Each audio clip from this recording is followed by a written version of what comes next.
parece que en realidad el presidente ha conducido un proceso de cambio sumamente moderado y responsable. Sí. Separando. ¿Por qué? Porque, a ver, en política financiera, de las grandes cuentas macroeconómicas, en realidad es casi neoliberal, en términos de ni siquiera ampliación del Estado, achicamiento del Estado, Sí. reduciendo la burocracia, equilibrio entre el gasto y el ingreso del sector público. Todo presidente populista lo primero que hace es expandir el gasto público. No es el caso en México.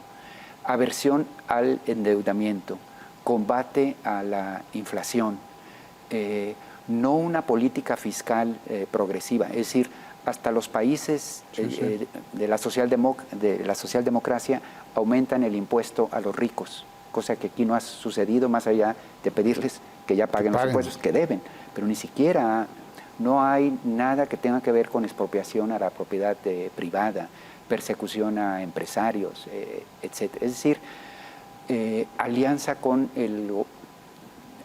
casi amistad con el gobierno de Estados Unidos trumpista, que marca una enorme responsabilidad. Es decir, prácticamente otra vez cualquier populista de izquierda, la hostilidad de Trump en contra de los mexicanos era el discurso perfecto para abanderar a todos los mexicanos, que incluso los más ricos se sentían pues agredidos por esta actitud trumpista. Lejos de eso, el presidente se declaró el amigo de Trump, es decir, él vigilando sobre todo los enormes intereses económicos mexicanos en su integración con Estados Unidos. Es decir, para efectos de política económica y de impacto en la realidad de los mexicanos, ha intentado distribuir a los de abajo mayores recursos, pero si te fijas, prácticamente sin quitarle a los de arriba, simplemente con medidas administrativas del propio Estado mexicano. Entonces, lo que tenemos es un proceso de cambio muy moderado, incluso muy conservador en el sentido de no lastimar los intereses de los sectores prósperos, pero en cambio con un discurso sumamente hostil, muy radical, con lo cual él logra cierta estabilidad política de apoyo de las mayorías a su favor, sin introducir inestabilidad en los mercados. El peso está firme como nunca.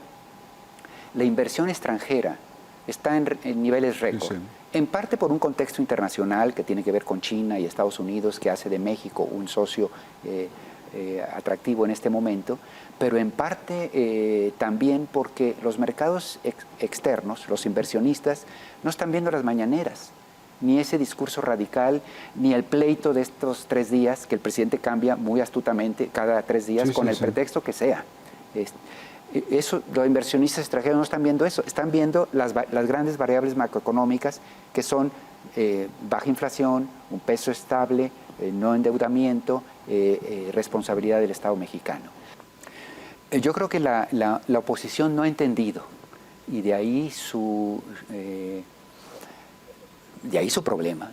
La oposición no ha entendido, René, que en efecto sí dejamos atrás, a lo largo de este modelo experimentado durante 30 años de integración, globalización, neoliberalismo, sí dejamos atrás a grandes mayorías. Y lo que no he entendido es que ese es el problema de fondo, no López Obrador.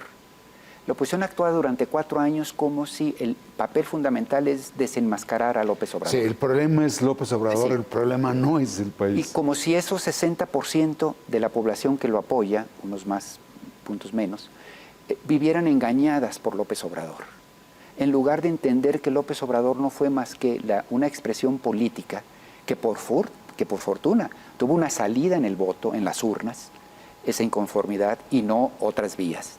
De alguna manera, en cierta forma hay que agradecerle a López Obrador que haya sido alguien que dio salida pacífica a esta inconformidad.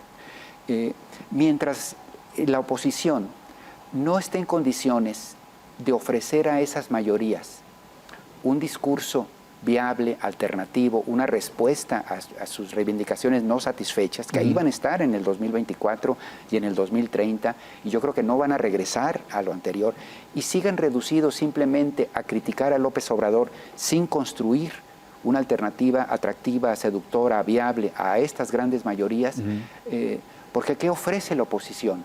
Desenmascarar a López Obrador, ¿para qué?